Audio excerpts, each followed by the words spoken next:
What a day, or really an evening I should say, for the Chicago Bulls to open up free agency, and really not even just for the Bulls, but for the NBA as a whole. A lot of moving parts throughout the league, and the moves continue to be made as we speak, so bear in mind that some transactions may happen while this video is being uploaded.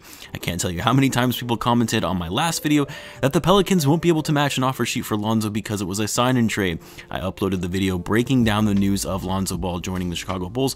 When I recorded it, that was right when free agency opened, and that was the first tweet that came out when Shams Charania first reported the news, and of course that was before it was revealed that this transaction was going to be done via a sign and trade. That's the challenge with free agency, is that news and information is literally being updated every minute. But with all that being said, I did want to highlight and discuss all of the moves that pertain to the Bulls, so far anyway, on day one of NBA free agency. I'm sure more details will be coming out as far as other free agents and what's going to be their future in the coming hours and even days. So what's going on, everyone? You are listening to Bulls Central here. Hope you're all doing well. So as we all know, the very first piece of news that broke the minute free agency began, not even just the first move for the Bulls, but for the first free agent signing that was revealed across the NBA, was the Bulls and their offer to sign Lonzo Ball to the tune of $85 million over 4 years. And this was actually done via a sign and trade, which included Tomas Satoransky, who the Bulls fully guaranteed his contract shortly before trading him,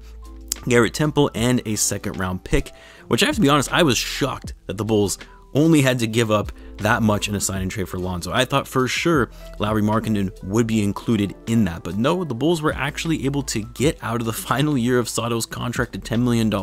Garrett Temple, who I'll be honest, I was hoping the Bulls would be able to keep on the veteran minimum, but I get that he was likely going to be going elsewhere anyway. And then a second round pick. So for Bulls fans, it finally for once feels nice to be the franchise that is on the better end of the stick with these types of transactions. Usually the Bulls are always the ones getting fleeced on these deals, and it's really a testament to this new front office and their aggression in bringing this team back to relevancy. Now, as I mentioned in my earlier video on Lonzo, I've been a bit hesitant about signing Lonzo Ball really from day one when all of the trade rumors were coming about last season. That's because he's been somewhat of an inconsistent player who hasn't really lived up to the hype that was presented of him coming into the league. And at a price tag of a little over $21 million a year, it gives me pause. But look, as I've said before, he was the Bulls' best option, realistic option anyway.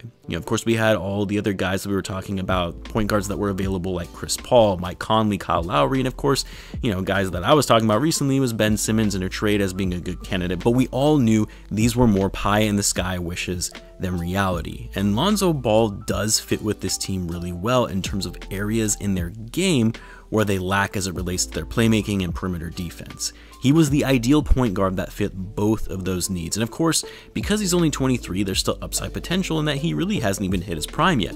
Again, I am still a bit skeptical. I'm not really that pleased about the price tag, but I also recognize that was the market rate for someone like Lonzo, and he is an upgrade to this roster. I know some hardcore Coby White fans would disagree, but the fact of the matter is Lonzo is an upgrade for what we need for this roster as it stands right now. He just wasn't cutting it, Coby White anyway, he just wasn't cutting it for the Bulls in that point guard role. And after the Bulls made that trade for Vucevic and fast-tracked that timeline, they just really don't have the time to wait around until Coby develops into that point guard that they need. By the way, I did see a very staggering statistic that I believe ESPN revealed, in which Lonzo Ball has had 10 plus assists since being drafted in 2017. And the Chicago Bulls, get ready for this, have only had 27 10 plus assist games in that same time frame for all players. Since we traded for Jimmy Butler, we've only had a single player have more than 10 assists in a game 27 times. Lonzo Ball has had 40 by himself in that time period. So if you're a Bulls fan, that's very reassuring when we haven't had a consistent playmaker, really probably ever since Rajon Rondo. Now, aside from Lonzo Ball, since that really was the biggest transaction for the Bulls that was made today, you also had the signing of Alex Caruso to a 4-year, $37 million deal. And I saw a lot of Bulls fans hating on this signing, but I actually disagree on this one. I think this was a very solid pickup for the Bulls for the mid-level exception at less than $10 million. Now, I would have rather the Bulls had given that offer to Daniel Theis, but I'll talk about that in a little bit. But this signing gives the Bulls more outside shooting coming off the bench to spread the floor even more. Not only that, but he's a very scrappy defender who actually received some votes for second team all defense last year. Again, more perimeter defense, an area where the Bulls completely lacked in last season, and he also shot over 40% from three. So I like this signing because the Bulls used up a good portion of their cap space to sign Lonzo to the deal they just made. They're not going to be able to bring in other big names after making that kind of deal. So you have to make up what you can from rotational players to round out the roster, and that's what they did here. Now, initially, I actually wanted Doug McDermott for the Bulls. I'd actually talked about him as one of my free agency target wish lists back, I think this was right before the season ended, but I wanted him on a cheap deal below $7 million a year, as it's always good to have sharpshooters coming off the bench. But after seeing the kind of money he got from the Spurs, yeah, no thanks. I would much rather take Caruso at that point because he can actually play defense, unlike McDermott. Now, a couple of names that have been rumored anyway to be linked to the Chicago Bulls as potential targets ended up signing with other teams. You had Javel Mcgee, who I thought would have been a great consolation prize if we weren't able to keep Tice, which of course we didn't, and as a backup center and a rim protector, but Mcgee signed with the Phoenix Suns, so that's out.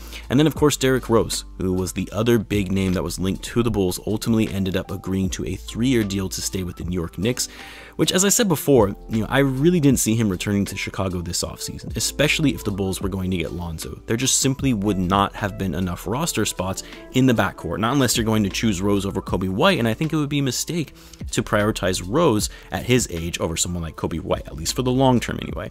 And I'm happy for Rose because he got himself a nice payday. He's happy playing alongside Tom Thibodeau. He's always done well with Tibbs, and they also love him in New York. My hope is that Rose will eventually retire a Chicago Bull and finish his career in his hometown, but it just didn't make sense for him to join this team this offseason in the direction that the Bulls are going in. Now, of course, there were other names somewhat linked to the Bulls, but nothing that was anything as substantial. Kyle Lowry was one potential, but he ultimately signed with the Miami Heat for a 3-year, $90 million deal, which is way too much for Kyle Lowry. And as much as I thought that Lowry would have been a good fit for the Bulls, there's no way I would have wanted the Bulls to pay him more than $25 million a year, absolute max. And then Chris Paul, okay, I feel like I should create a separate video on this, but I have no idea what the Phoenix Suns were thinking in paying this man at his age a 4-year, $120 million fully guaranteed contract. The guy is going to be 40 years old by the time his contract expires. Like, what? I get that they kind of had to offer him a big deal because of the fact that he brought this team from a lottery team to the finals, but come on now, 4 years? You couldn't find a way to make it 3 with a team option on the final year of his deal, or held even a 2-1 contract? That contract is going to be ugly in a matter of 1 to 2 seasons. I'm just glad it's not my team. Also, another name that was often linked to the Bulls, Spencer Dinwiddie, and at least at the time of this recording anyway, nothing has been finalized for him. And then, of course, Devonte Graham, that was another name linked to the Bulls, will replace Lonzo and be the starting point guard for the New Orleans Pelicans. We'll see how that one ultimately works out for them. Now, as for the current Bulls players who are free agents, well, we all saw that Daniel Tice has agreed to a 4-year, $36 million contract to join the Houston Rockets, which does really pain me because Tice was one of the free agents of the Bulls that I was really hoping they would be able to keep, just because I love his energy and his grit on defense. And of course, we just traded for him at the deadline, so to see him walk was a bit of a disappointment, especially since we had his bird rights and could have easily offered him the money that we gave Caruso. But it's been reported that this transaction is actually going to be done through a sign and trade, which would give the Bulls a trade exception, which is key because it allows them to use that exception to go over the salary cap in whatever they bring in from a sign and trade. At least at the time of this recording, it has not been revealed what is included in that sign and trade for Tice, but I'll keep you guys updated as soon as that comes out.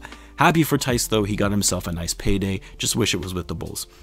And then some of the Bulls free agents we haven't had an update on, at least at the time of this recording again, and really the biggest one is Lauri Markkanen. Obviously, the Bulls extended him a qualifying offer, and I think with all the transactions that were made today, the Bulls will likely end up doing a sign and trade or simply just not match an offer sheet if he receives one from another team, because now the Bulls, quite frankly, can't afford it.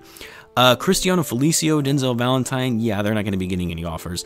You likely saw that Thaddeus Young and his contract was fully guaranteed, so the Bulls have exercised that option to keep him for now rather than waiving him to free up cap space. However, that doesn't mean that, he won't potentially be considered in trades like the Bulls did with Satoransky after fully guaranteeing his deal.